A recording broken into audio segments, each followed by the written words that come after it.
Nous sommes le 10 février 2023. Nous sommes, en ce qui me concerne, dans le site de l'Institut Docteur Angélique, tandis que devant moi, il y a Loïc Chéniaud qui est dans le site que vous pouvez présenter.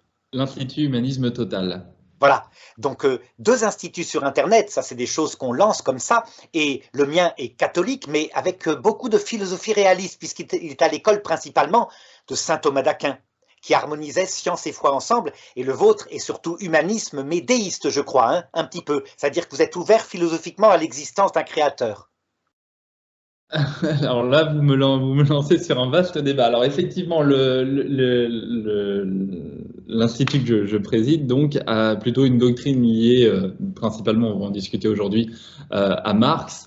Après, sur l'ouverture, on en a parlé donc dans le premier échange que nous avons eu et que peut-être nos auditeurs ont vu. Il est effectivement question bien, de repositionner la question de la religion, de la récupérer comme donnée anthropologique, etc. Comme c'est pas le lieu du débat, peut-être que ce sera un autre encore. Oui, ce sera une autre fois. Disons que voilà. Pas nécessairement que, en tout cas pour parler pour l'ensemble de mes camarades, qu'il y aurait une considération déiste, c'est-à-dire de Dieu comme créateur. Disons plutôt pour nous qu'en tout cas, comme je le signalais dans d'autres échanges, si Dieu apparaît comme supplément dans la manière dont nous avons à nous comporter moralement, etc., eh bien, tant mieux, et que nous reconsidérons encore une fois la religion comme une donnée anthropologique. Après, mais je ne débattrai pas là-dessus maintenant, mais je considère davantage Dieu comme une finalité, un résultat, que comme une création. En tout cas, pas comme origine, mais comme commencement. Bon, mais c'est un autre sujet. C'est un autre sujet. Alors, le débat que nous allons aborder, c'est le débat justement du marxisme. Et je vais peut-être commencer parce que, personnellement, hein, comme catholique, évidemment, je suis très dur par rapport à l'expérience marxiste, mais je crois que Loïc, lui, défendra plutôt la philosophie de Karl Marx. Alors, pour ma part, je vais commencer si vous voulez, Loïc. Pour ma part, voilà. Je pense que le marxisme est né du capitalisme, par réaction. Ça veut dire que quand on regarde l'histoire, effectivement, à la révolution industrielle, dans les années 1830, à partir de là, on a véritablement, en Europe occidentale, en Angleterre, puis en Allemagne, en France, une théorie qui dit il faut laisser le capital faire tout ce qu'il veut, les entrepreneurs faire tout ce qu'ils veulent, et ça va ruisseler sur la nation et peu à peu l'enrichir.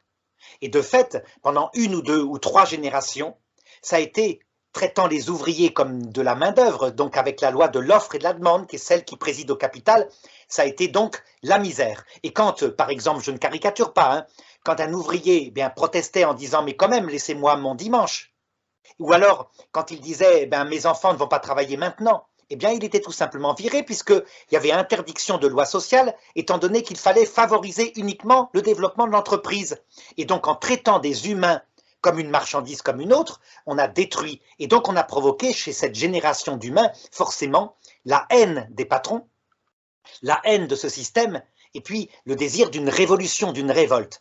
Et c'est là qu'est apparu le marxisme, mais pas le marxisme philosophique que vous développerez, mais disons le marxisme concret, politique, la praxis qu'on appelle en gros, hein, et qui de fait, par réaction, une réaction non pas rationnelle seulement, mais sensible et compréhensible. Donc une réaction, vous savez, qui est liée à ce verset de la Bible qui dit « Si tu ne payes pas le salaire de l'ouvrier ce soir, le crime criera vers Dieu ».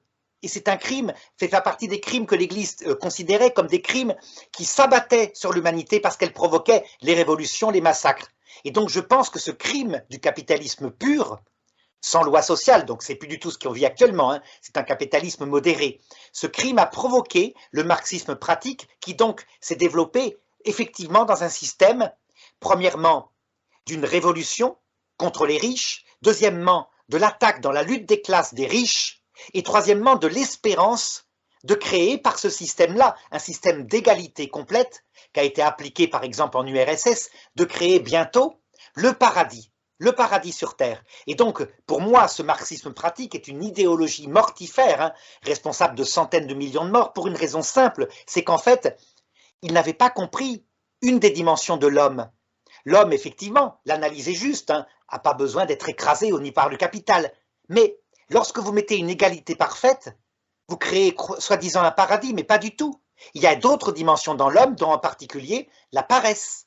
à savoir, puisque je vais toucher mon salaire quoi qu'il arrive, que je travaille ou pas, puisque c'est un paradis que je viens de créer, eh bien je vais en faire le moins possible. Et donc on voyait partout l'économie s'écrouler dans les pays où il y avait le communisme. Et donc, comme on y croyait très fort, les idéologues qui étaient là y croyaient très fort, ils se sont mis à persécuter les antisociaux qui détruisaient le système qui ne pouvait que marcher parce qu'il était scientifique. Et c'est ainsi qu'on a eu les goulags d'abord, et puis les massacres, et puis on voit le sommet de l'abomination avec Pol Pot, selon moi. Pol Pot, qu'est-ce qu'il fait? Il dit, effectivement, on n'y arrive pas, tous ceux qui sont contaminés par l'ancien système bourgeois revendiquent des biens pour eux, et donc on va partir d'une humanité nouvelle, celle des Khmers, donc des paysans des montagnes, et on va éliminer tout de suite tous ceux qui sont contaminés, puisque ça ne marche pas ni en Chine, ni en URSS. Et c'est là qu'on voit le système de Pol Pot, qui est un massacre d'un tiers de sa population, qui n'a pas marché non plus, évidemment. Hein. Mais voyez, donc moi je ne critique pas Marx, c'est vous qui allez le développer, je critique ce qui s'est passé concrètement. Un millénarisme, le paradis sur Terre, avec une idéologie qui ne correspond pas à la nature humaine, et puis aussi un athéisme, puisque l'Église a été accusée de présider et d'aider les patrons en leur promettant un paradis céleste, donc l'Église était l'opium du peuple. Je vous laisse parler maintenant, Loïc. Alors, vous avez dit beaucoup de choses qui nécessitent effectivement que je puisse reprendre. La première chose que vous avez dite, c'est pour vous, le communisme et le marxisme sont nés du capitalisme. Alors ça, évidemment, ce sera, de mon point de vue, incontestable. En ce sens, effectivement, que c'est bien le capitalisme qui fait émerger un autre mode de production et d'autres pensées, de la même manière que c'est le féodalisme qui avait fait émerger nécessairement le capitalisme, mais de par son développement et pas simplement comme réaction des individus, des réactions, disons, psychologiques. Alors, la première chose, je vais essayer de reprendre dans l'ordre par rapport à tout ce que vous avez dit. La première chose d'abord, c'est que vous avez signalé aussi qu'il y avait cette réaction du fait que le capitalisme, en un sens, dans ses premiers temps, le capitalisme pur, vous avez dit, n'était pas moral en un sens. Comme si finalement, le capital, c'était à l'heure actuelle davantage moralisé par l'intermédiaire de lois sociales, etc. Ben, j'aurais deux choses à dire par rapport à ça. La première, c'est d'abord que ces lois sociales, elles n'ont pas été le produit justement du capitalisme et de la classe dominante qui est capitaliste, donc des tenants du capital qui ne l'ont jamais souhaité, mais elles ont bien été le produit d'un rapport de force, c'est-à-dire de ceux qui s'y sont opposés et qui donc ont été en mesure, je vais prendre que le cas de la France notamment, eh bien d'imposer un certain nombre de ces dites lois sociales. C'est-à-dire que l'ensemble du Code du travail en France, par exemple, n'a été que la démystification de l'idéologie capitaliste qui consistait à dire que désormais les travailleurs étaient des travailleurs libres qui allaient vendre sur le marché du travail leur force de travail et qu'en ce sens alors eh bien il n'y avait plus de rapport disons dominant-dominé entre l'employeur et l'employé, mais que finalement c'était simplement un échange. Et donc finalement ce qu'a fait le Code du travail en France, Continuez, allez-y. Et par ces différents acquis, ça a été de démystifier tout ça et de montrer que non, il y avait bien un rapport de force défavorable envers les employés, les ouvriers, etc. Et donc finalement, c'est parce qu'il y a eu ce rapport de force que ça a pu exister. Ça, c'est la première chose et je vais y revenir juste après. La deuxième, c'est que, on en parlait d'ailleurs dans notre premier échange, il serait difficile de dire que le capitalisme s'est de manière générale moralisé, puisque d'abord, dans certains autres pays où ces rapports de force n'ont pas eu lieu, ce n'est absolument pas le cas. Et ensuite, tout notre premier échange a pu montrer effectivement que la logique capitaliste était toujours en œuvre et qu'elle constituait un certain nombre de dévoiements conséquents et qui pouvaient aussi être des dévoiements non seulement sociétaux, mais sociaux qui allaient de pair. Et quand on a discuté de la GPA, par exemple, c'est de ça dont on parlait. Alors, pourquoi j'insiste sur ce rapport de force-là? Parce que effectivement, vous avez raison de noter que dans les représentations habituelles, et ça ne vient pas de nulle part, le marxisme a longtemps été considéré comme un millénarisme, c'est-à-dire aussi comme l'établissement futur, vous l'avez dit, d'un paradis terrestre. Cela, même si, je crois personnellement que, et je peux l'appuyer largement, que ça n'a jamais véritablement été le cas. Par contre, on peut savoir d'où ça découle. Et effectivement, ça découle du marxisme-léninisme dogmatique, c'est-à-dire du stalinisme, si l'on veut, et qui lui-même dérive en réalité d'une philosophie tardive d'Engels, des interprétations d'une philosophie tardive d'Engels, parce que Engels lui-même n'est pas forcément tout à fait sur ces positionnements-là, mais disons simplement que pour Engels, il y a ce qu'on appelle un nécessitarisme, c'est-à-dire qu'effectivement, les sociétés dans leur évolution adviennent parce que cela est nécessaire, c'est-à-dire que ça ne peut pas ne pas être, et que donc de la même manière, le capitalisme a émergé du féodalisme, eh bien, le socialisme adviendra nécessairement du capitalisme, et donc le capitalisme accouchera du socialisme nécessairement. Donc il évince quelque part, et c'est la raison pour laquelle nous sommes en opposition, nous, à l'Institut que je défends, et dans le positionnement marxiste qui est le nôtre, il évince aussi quelque part les actions humaines. C'est-à-dire que puisque, en réalité, le propre de Marx, c'est de dire que les hommes font l'histoire, or ici, dans cette lecture-là, on va considérer plutôt que c'est simplement l'histoire qui fait les hommes, ou qu'en tout cas, il y a une histoire à faire, mais que l'homme y est évincé. Les rapports de force humains sont évincés, puisque de toute façon, ça doit arriver. Et ça va être repris évidemment par Staline, là sur le plan principalement théorique. Je m'en tiens en question théorique. Vous savez que Staline notamment va écrire des principes du léninisme, où il va dévoyer déjà d'emblée d'ailleurs bien des choses que disait même Lénine, et où en fait il va, pour reprendre les termes de Georg Lukács, qui est un auteur marxiste des années 30, il va en fait faire passer la tactique politique au devant de la théorie, et donc finalement il va justifier sa pratique politique par un ensemble théorique qui en fait est un montage théorique qui d'ailleurs, il faut le rappeler quand même parce que c'est important, n'a pas attendu, le marxisme n'a pas attendu que d'autres écoles se chargent de cette critique-là, puisque, je citais tout à l'heure Georg Lukács très tôt va dénoncer tout ça, alors qu'il est pour moi un auteur marxiste fondamental, reconnu comme marxiste, revendiqué comme tel, qui prend la continuité de Marx, va très tôt critiquer cette approche-là. Des auteurs dont on se revendique, que ce soit des gens comme Lucien Goldman, comme Henri Lefebvre, comme Michel Clouscar, etc., qui sont des gens, Henri Lefebvre, qui ont une certaine aura institutionnelle en France à un moment donné, ont tous très vivement critiqué, non seulement sur le plan politique, mais encore une fois sur le plan aussi théorique, puisque les deux sont liés, ont critiqué cette approche marxiste. Au contraire, ce que dit Marx, et d'ailleurs la seule définition, parce que les deux sont intimement liés malgré tout, la seule définition que Marx et Engels d'ailleurs dans l'idéologie allemande de 1845 donnent du communisme, c'est celle-ci, ils disent le communisme n'est pour nous ni un état de choses qui doit être créé. D'accord ? C'est-à-dire, on n'est pas dans le devoir-être. Ils ne disent pas, voilà comment le monde devra être maintenant. D'accord ? C'est très important parce que j'ai écrit un livre qui s'appelle Penser la transformation du moment présent, qui n'a rien à voir avec l'instantanéité présent du carpe diem, etc. C'est tout le contraire, je le précise au passage. Donc, penser la transformation du moment présent, parce que Marx est un auteur qui pense justement le présent, la réalité historique présente et les rapports de force. C'est la raison pour laquelle il écrit le Capital et pas le communisme. D'accord ? Il n'y a pas 3000 pages chez Marx sur le communisme, c'est-à-dire un monde tel qu'il devrait être.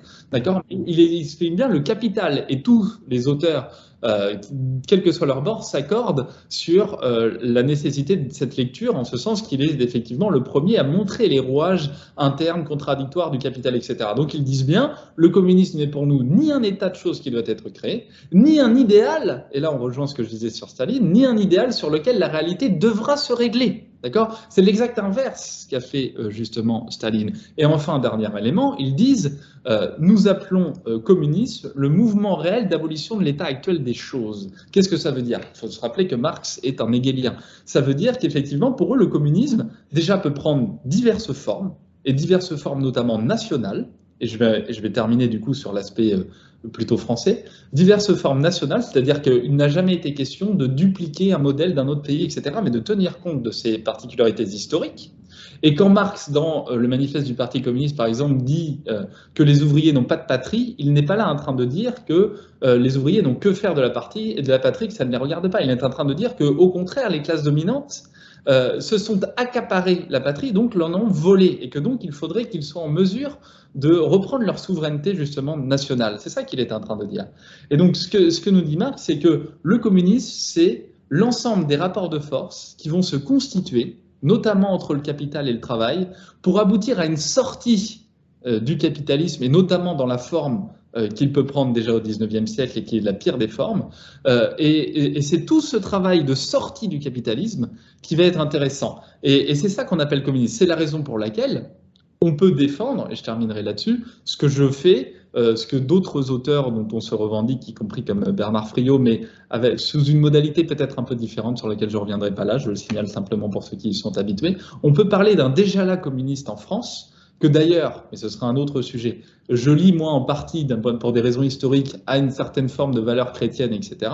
Il y a déjà la communiste qui s'instaure parce que toute l'histoire du XXe siècle en France, avec la conquête, par exemple, du salaire à la qualification, on parlait des lois sociales, c'est-à-dire du salaire tel qu'il est donné notamment, pas que, mais pour aller vite, à des fonctionnaires, c'est-à-dire où c'est attaché à la personne et non pas au poste de travail. Vous pouvez changer de poste, vous avez le même salaire et vous continuez à grandir. N'est pas du tout le prix du travail dont parle Marx, c'est-à-dire n'est pas l'exploitation du travailleur où on va le faire travailler 8 heures, on va lui en payer que 4 et finalement ça donnera l'extorsion de la plus-value et un surprofit, etc. C'est-à-dire qu'il y a un acquis décisif. Et puis en 1946, avec le régime général de sécurité sociale, on va proposer une autre manière de reconnaître de la valeur. C'est-à-dire que ceux dont on dit d'ordinaire qu'ils dépensent, les profs, les infirmiers, etc., en réalité, le PIB reconnaît leur production de richesse. Et donc, on va dire, en réalité, qu'il y a une autre pratique de la valeur possible.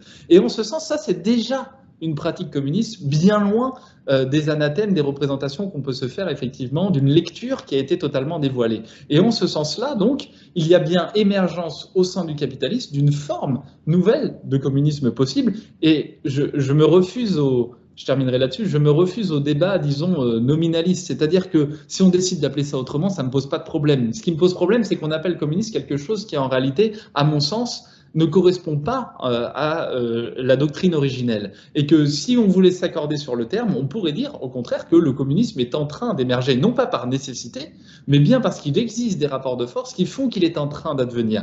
Et je terminerai, il n'advient pas tel un millénarisme, c'est-à-dire on ne propose pas un paradis terrestre, hein, mais au contraire, il y a une évolution historique, c'est de ça dont on prend conscience, il y a une évolution historique et qui tend sur le plan humain vers un mieux, tout simplement, et plus grand monde aujourd'hui, je dirais, dans les auteurs marxistes sérieux qui se revendiquent, n'imagine une société où il n'y aurait plus aucune violence sociale, plus aucune violence entre les individus, etc.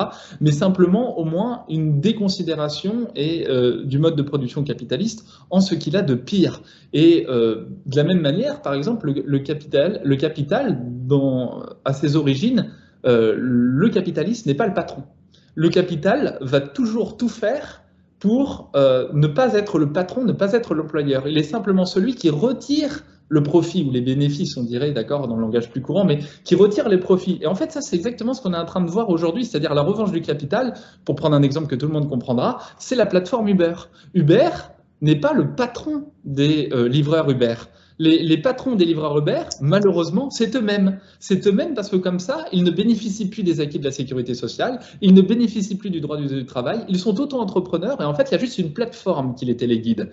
Eh bien, le capital, à l'origine, c'était aussi déjà ça, c'est-à-dire du travailleur à la tâche.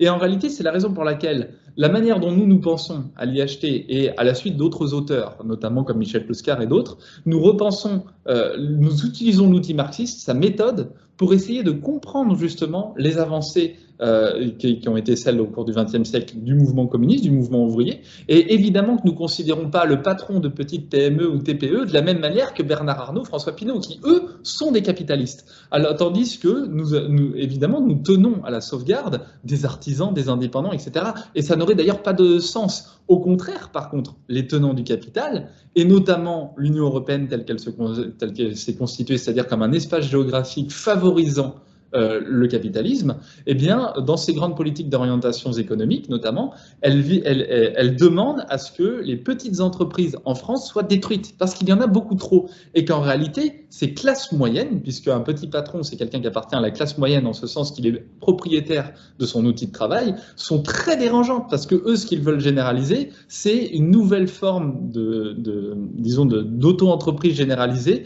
ou de salariat à la tâche régénéralisé. Et donc, finalement, on peut concevoir que le communisme, en France, soit un certain nombre d'acquis liés à un certain nombre de rapports de force, où en réalité, on se passe des tenants du capital, mais on ne se passe pas, et Marx le dit très bien dans le Capital, une entreprise, par exemple, a besoin, il prend l'exemple du chef d'orchestre, il dit l'important, c'est comment les décisions sont prises. Est-ce qu'elles sont prises démocratiquement ou non, ou est-ce qu'on doit attendre qu'un Xavier Niel, un Pinault, etc., prennent des décisions totalement arbitraires sur un outil de travail dont ils ont la méconnaissance. Mais à partir du moment où cet outil de travail travail est récupéré, encore une fois, on peut délibérer en commun et ne pas tous avoir le même poste, ne pas tous avoir la même physionomie, etc. Il n'y a pas de conformisme absolu. Vous voyez ce que je veux dire? Et c'est ça que nous essayons de défendre. J'ai été un peu long, je suis désolé, mais ça nécessite beaucoup de je vois la différence qu'il y a donc véritablement entre, je dirais, ce que vous appelez le marxisme, qui est un système, oui, ça, une pensée philosophique, et ce qui a été pratiqué concrètement,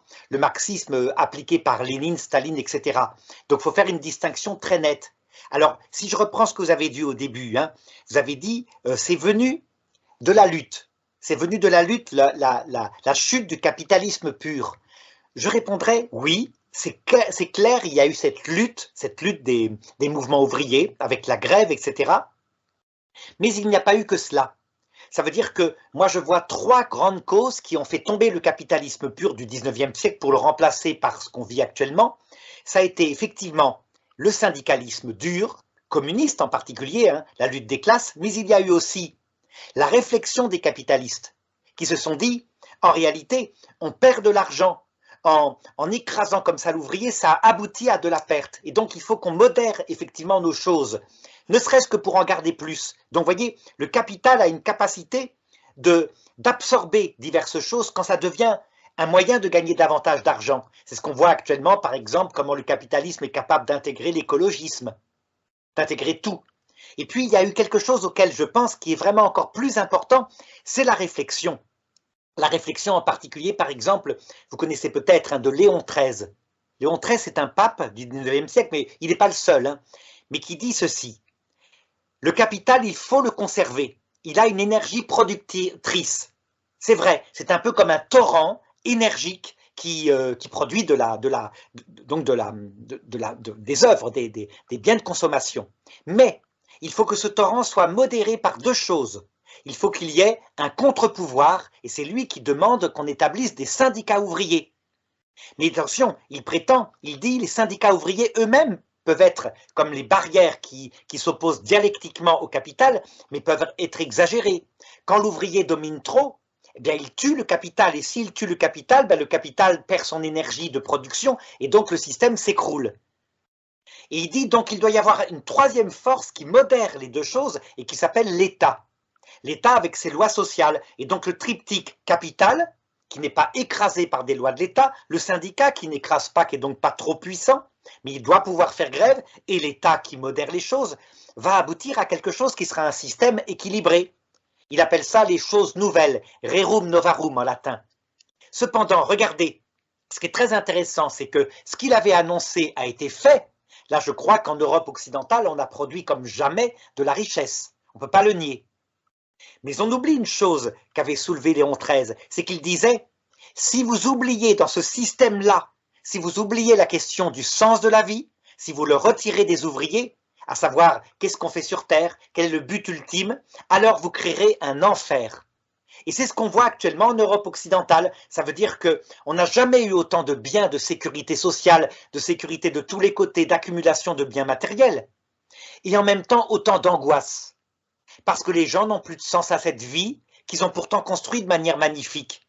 Et donc, vous voyez, l'analyse de Léon XIII, qui a fait bouger quand même les choses, ne serait-ce que par les patrons chrétiens, eh bien, elle regarde tout l'homme. Et ce que je reprocherais, c'est là que vous allez pouvoir répondre, je reprocherais quand même au marxisme, eh bien justement, de ne pas aborder cette dimension de tout l'homme. Cette dimension en particulier métaphysique, ça veut dire qu'est-ce qu'on fait sur Terre. L'homme a besoin, par exemple, eh bien, de travailler pour sa famille, de nourrir sa femme et ses enfants, de travailler en gagnant plus, par exemple s'il travaille plus, eh bien d'améliorer son niveau de vie et puis de savoir ce qu'il fait sur Terre. On ne peut pas se passer, parce qu'on est des humains, du sens profond. Donc allez-y, je vous laisse parler sur ça, ça serait intéressant de voir ce que vous en pensez par rapport à la conception marxiste que vous avez. Oui, alors pareil, beaucoup de choses à dire, c'est très intéressant, moi, ça a le mérite. Puis je vous remercie parce que malgré tout, même si là encore j'ai des désaccords, je dois reconnaître que dans les nombreux débats que je peux avoir et les discussions qu'on peut faire, il est très rare qu'on m'oppose Léon XIII. Donc vous voyez, c'est au moins le mérite d'être intéressant, vous voyez, voilà. Ça change un petit peu. Bon, alors la première chose que oui, il y a une petite chose que je voulais rappeler, qui est juste une incise que vous avez faite, mais qui peut être intéressant aussi pour les auditeurs. Je rappelle d'ailleurs que, à un moment donné, vous avez parlé de lutte des classes, vous avez dit premier élément, le syndicalisme, la lutte des classes, etc. Je rappelle aussi ce que Marx dit très bien dans une lettre à Joseph Wedemeyer, qui doit dater de 1885, etc. Bref, qu'importe, peut-être un peu avant d'ailleurs. Marx dit bien qu'il n'est pas l'inventeur ni des classes sociales, ni de la lutte des classes. Et ça, Oui. c'est important aussi parce qu'encore une fois, plein de gens pensent qu'en fait, les marxistes sont pour la lutte des classes. Alors qu'en fait, Non, la lutte des classes est un fait, comme je vous l'ai expliqué au début, hein, à cause de l'injustice flagrante qui criait vers le ciel, comme dit la Bible. non, mais voilà, très bien, je suis d'accord qu'on s'accorde là-dessus.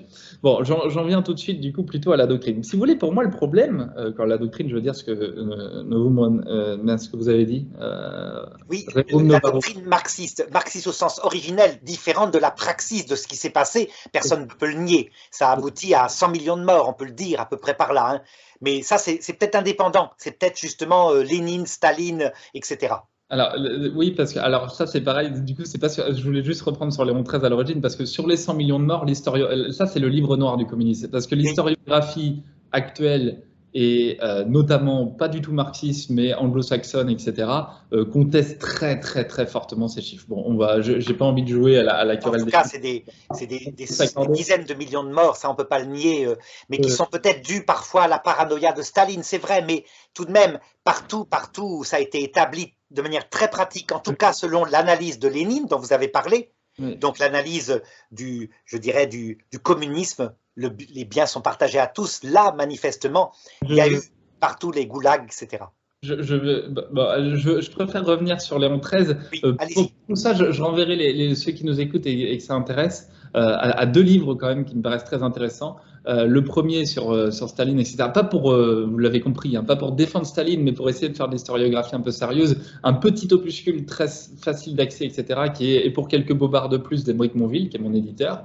Et un second ouvrage qui là est intéressant sur justement comment le communisme est mis en place dans différents pays, ses acquis, etc. Je pense à des pays comme Cuba, comme le Venezuela, etc., où il y a vraiment une richesse des acquis. Il y a le livre récemment paru de Bruno Guig, qui est un ami, qui s'appelle Communisme, tout simplement, et lire aussi, par exemple, les 7 péchés d'Hugo Chavez de quelqu'un comme Michel Collomb, qui permettent quand même d'avoir, par rapport à l'actualité, de pas être dans les anathèmes qui sont le fruit là aussi de rapports de force. Et je pense notamment au livre noir du communisme, qui est quand même très très très très décrié sur le plan historiographique sérieux. Encore une fois, je ne parle pas de gens qui seraient des communistes militants. Oui, je vous dis, et puis surtout, c'est parce que ça développe la praxis, hein, pas du tout l'aspect que vous développez vous, qui n'a rien à voir manifestement. Hein.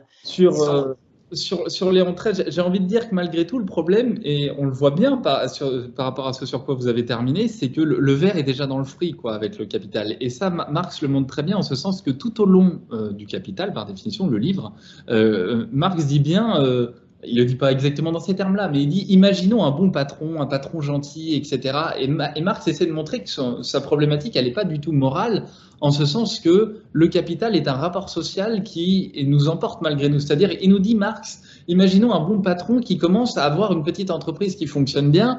S'il veut employer s'il veut employer quelqu'un, il va bien falloir qu'il l'emploie. Il va nécessairement falloir qu'il le paie moins que ce que cette personne produit. Sinon, ça n'a pas d'intérêt pour lui d'avoir un employé.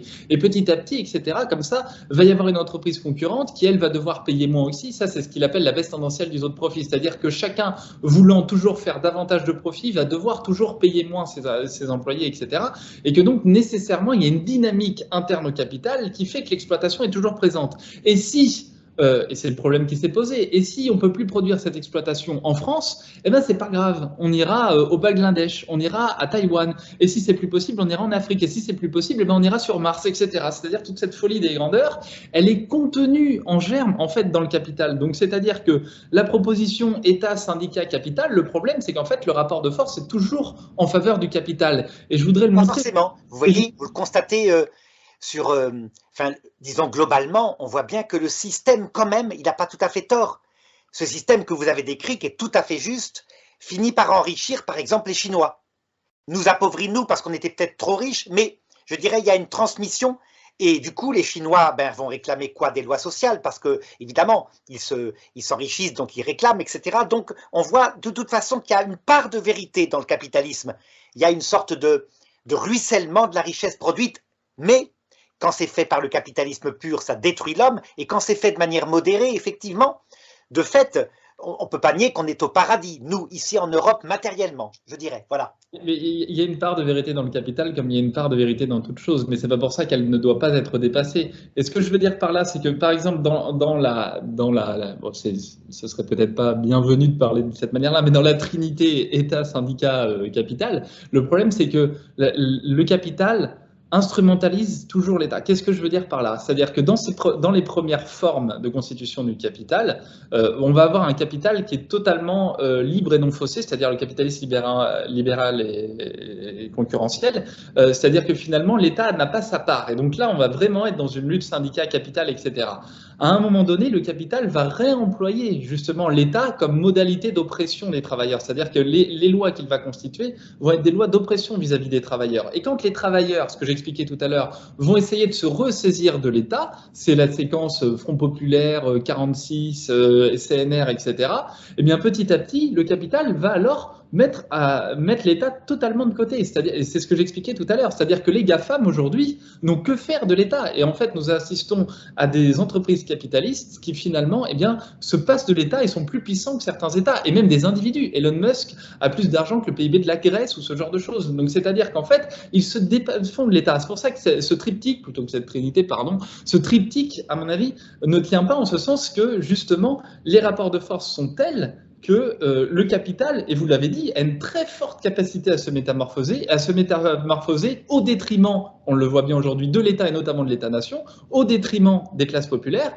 et donc finalement il est en train de l'emporter. De l'emporter ou pas, parce que justement, regardez, la suite, ça consiste à dire il faut maintenant, pour éviter ce que vous dites, des lois de type mondial. Donc, qui permettent d'éviter justement, encore une fois, ce capitalisme pur, sauvage, et sa logique que vous avez parfaitement bien décrit, et qui pourrait s'établir, comme vous dites, au Bangladesh, etc. Donc, encore une fois, on arrive au même système, à savoir, on tempère par par un État supérieur, donc des lois, comme je vous l'ai dit, qui ne soient plus que nationales, mais mondiales, et puis la possibilité aux ouvriers aussi de faire grève, de la même façon. Donc, vous voyez, on arrive par cet équilibre-là, même si ce n'était pas le paradis, hein, je l'admets, on arrive tout de même à un système qui fasse que l'être humain, matériellement, puisse vivre, quoi. Moi, je crois qu'à l'échelle de la planète, les inégalités sociales ont rarement été aussi conséquentes. Ça ne veut pas dire que du coup, nous vivons plus mal qu'il y a un siècle, et heureusement, mais ça veut dire que les écarts entre les tenants du capital et nous autres sont beaucoup plus conséquents qu'ils ne l'étaient il y a 50 ans ou il y a un siècle. Donc, oui, mais globalement, moi j'ai connu, je ne sais pas si vous vous rappelez, hein, j'ai connu, quand j'avais à peu près 20 ans, la famine en Chine, des millions de morts. C'était comme ça. Et maintenant, le niveau de vie de la Chine, c'est à peu près le Portugal actuel. Oui, et par une politique qui n'est pas une politique réellement capitaliste en réalité. Donc, non, c'est un capitalisme tout à fait, je dirais, modéré par un État très fort, extrêmement fort, une interdiction du droit de grève, mais du coup un État qui empêche et qui condamne à mort les trafiquants du capitalisme. Hein. Il va jusque-là. Mais disons que, en tout cas, quel que soit le système, vous voyez, par des équilibres comme ça qui ne sont pas parfaits, ce que vous dites est vrai, mais arrive tout de même matériellement à améliorer le niveau de vie global. En Afrique, par exemple, ce n'est pas tellement le cas, mais les famines disparaissent parce qu'elles étaient dues principalement tout de même aux guerres. Donc, oui, et les guerres qui sont la plupart du temps le produit de l'impérialisme, dont là-dessus Lénine disait très bien qu'il était le stade supérieur du capitalisme. Donc, parfois simplement de la convoitise du gouvernant, même en Afrique, hein, qui veut conquérir le pays d'à côté, enfin, comme ça s'est passé dans l'être humain, à savoir la convoitise fait partie de notre âme. Et donc, quand vous avez le gouvernant de tel petit pays qui commence à mettre son beau-frère comme ministre de la Défense, puis effectivement à vendre très peu cher aux capitalistes occidentaux toutes les productions du pays pour s'enrichir dans sa famille, ça s'appelle la convoitise. C'est un capitalisme, effectivement. Moi, ce à quoi je voulais revenir, c'était la question que vous m'avez posée sur la question de la finalité et du sens. Et ce que je souhaitais en dire aussi, c'est que justement, je vais partir dans un truc très trivial dans un premier temps, mais vous allez voir que j'espère que ça répondra à votre question.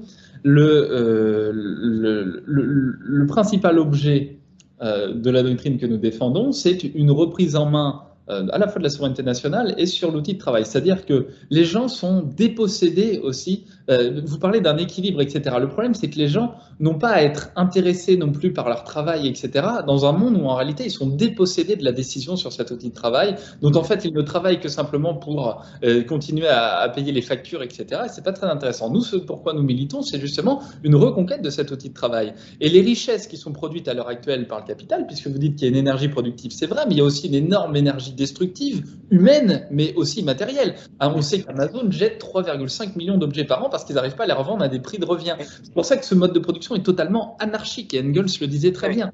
Et donc, en réalité, le dépassement, encore une fois, le problème, c'est peut-être un problème de mots, c'est ça qui m'embête, parce que le dépassement de cette voie-là, que nous, on nomme communisme, dans la fidélité de la citation que j'ai donnée de Marx, on pourrait l'appeler autrement, qu'importe, en fait, je m'en moque, mais je l'appelle communiste parce qu'il me paraît être la voie de sortie, justement, de ces contradictions trop conséquentes, et que, en reprenant le contrôle de l'outil de travail, en reprenant la question de la souveraineté, etc., on redonne aussi en partie du sens aux gens dans leur vie, dans leur travail, et on leur permet de redécider. Le fait, c'est qu'aujourd'hui, ils sont considérés un peu comme, toujours comme des enfants. On infantilise les gens, en fait, ils n'ont aucun pouvoir de décision politique sur rien.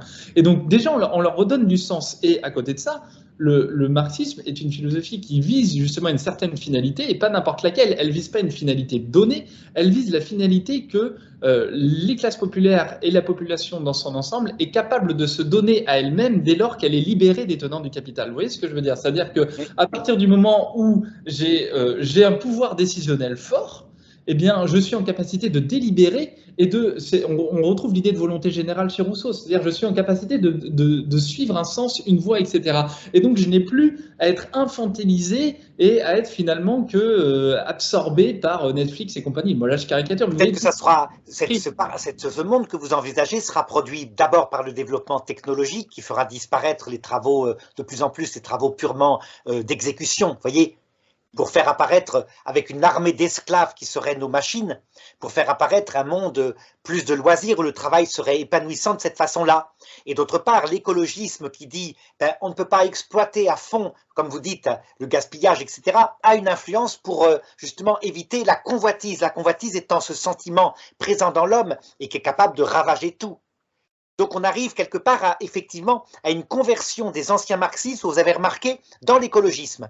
Oui, ah bah ça, et ça, c'est quelque chose que je critique par d'autres aspects, mais qui me paraissent nécessaires. Mais enfin, pour en revenir à la question que je vous posais, c'est que ce système-là, quel qu'il soit, donc modéré, effectivement, hein, ce n'est pas ce qu'avait fait Staline ou Lénine, évidemment, hein, on voit bien, ce système-là, il aboutit à quelque chose qui peut être un paradis mondial, c'est vrai. La technique peut faire supprimer les maladies, les armées mondiales peuvent supprimer la guerre, etc. On pourrait arriver à véritablement quelque chose. Mais, comme le disait Léon XIII, et c'est là où on en revient, si on oublie le sens, eh ben on oublie ce qu'est l'homme. On crée un paradis matérialiste, effectivement, où là, il n'y aura plus de mort de faim, quoi. Le niveau de vie sera positif, etc. Qu'en pensez-vous ?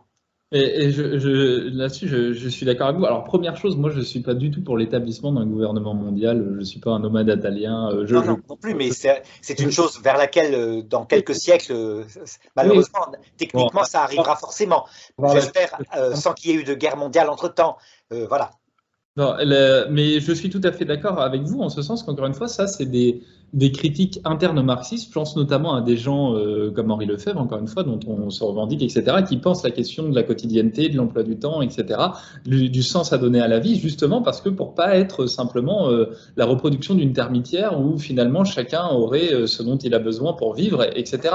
Et donc, évidemment, ce que vous dites là, encore une fois, je pense que malgré, encore une fois, de nombreux des désaccords tout au long de cet échange, on finit sur un point de convergence en ce sens qu'effectivement, en dernière instance, la finalité qui a donné, le sens qui a donné, est une chose primordiale chez l'homme. Et d'ailleurs, il est intéressant de noter que chez Marx, vous savez, il y a ce concept important, très mal compris, encore une fois, de fin de l'histoire, notamment parce qu'il a été réutilisé dans les termes par Fukuyama, dans des termes qui n'avaient pas du tout le même sens. Chez Marx, la fin de l'histoire, c'est pas hop, c'est fini, c'est le grand paradis, machin, etc.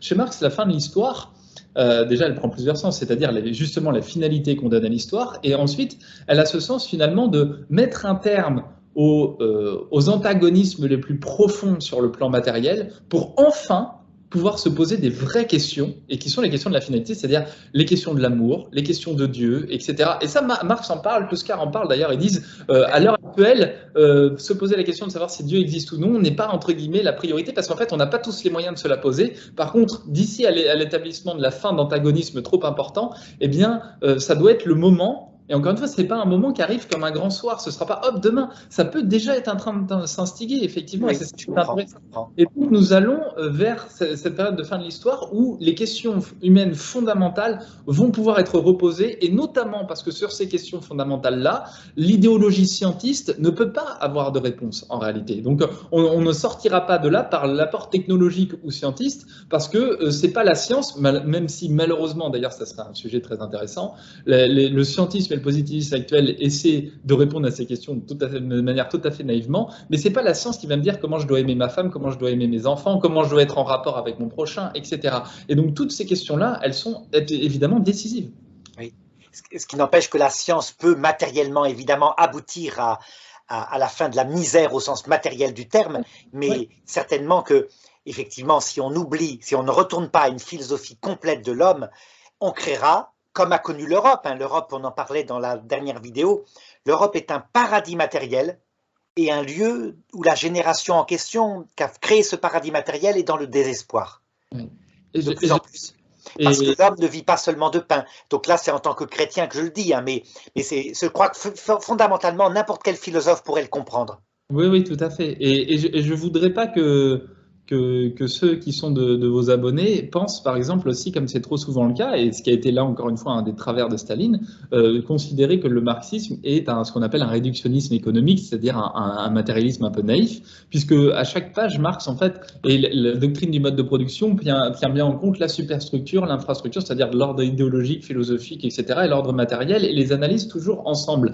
Et des auteurs, encore une fois, dont on pourrait se revendiquer, comme Régis Debray, ont aussi beaucoup pensé ces questions-là, et c'est quelque chose de très prégnant dans cette philosophie que de considérer les finalités qu'on a à se donner, et pas simplement les finalités bassement matérielles. Donc ça, c'est très important. Oui, tout à fait. En fait, on confond toujours, et c'est peut-être comme ça qu'on pourra conclure, on confond toujours le philosophe et ce qu'en ont fait, et bien évidemment les idéologues après, qui sont toujours dans l'excès parce que eux sont dans la passion, sont dans...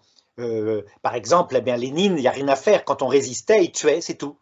Et Staline a encore plus. Donc évidemment, il faut en tenir compte.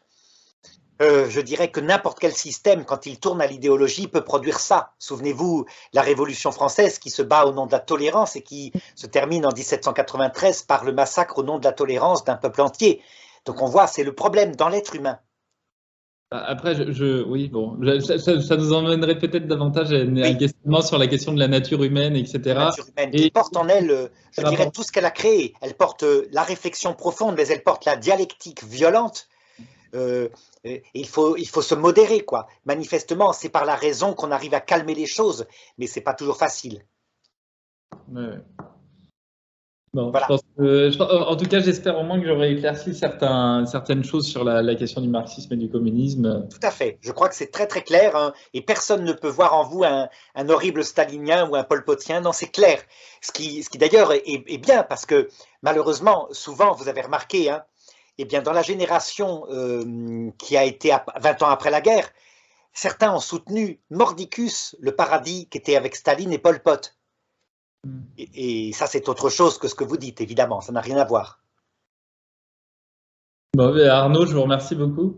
Merci beaucoup. Voilà, Loïc, merci pour ce débat très intéressant, encore une fois, hein, très riche, mais évidemment qui fait se rencontrer deux mondes, on le voit bien, on l'a bien senti. Voilà, à bientôt, Loïc, à bientôt.